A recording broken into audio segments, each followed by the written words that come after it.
राधे राधे, जय श्री राधे।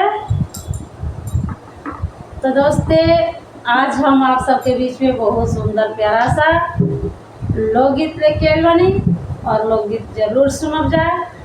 कैसन लागल हमार गीत कमेंट में लिख के बताई जा। कि सखी हो सामर बलमुआ तिरछी बबरी झरले बा, भौजी करनवा हरले बाना। सखी हो सामर बलमुआ तिरछी बबरी झरले बा, भौजी करनवा हरले बाना।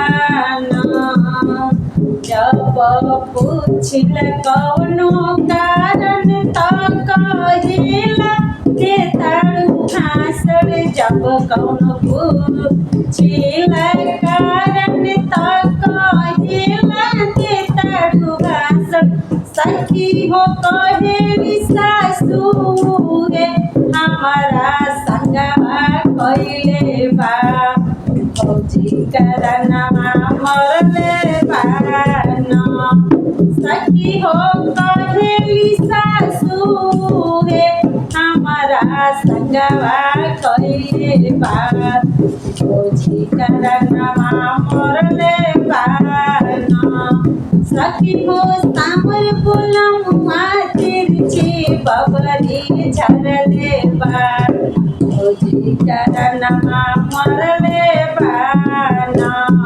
सखी हो सामर बलमुआ तिरछी बबरी झरले बा, भौजी करनवा मरले बाना।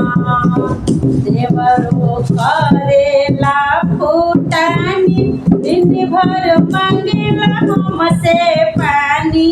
देवरो करेला फूटानी दिन भर मांगेला हमसे पानी। सखी हो नदियो के माना वहाँ बढ़वले बा, भौजी करनवा मरले बाना।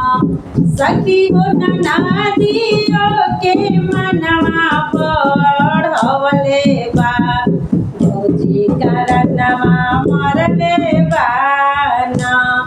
सखी हो सावर बलमुआ तिरछी बबरी झरले बा, भौजी करनवा मरले बाना। सखी हो सावर बलमुआ तिरछी बबरी झरले बा, भौजी करनवा मरले बा।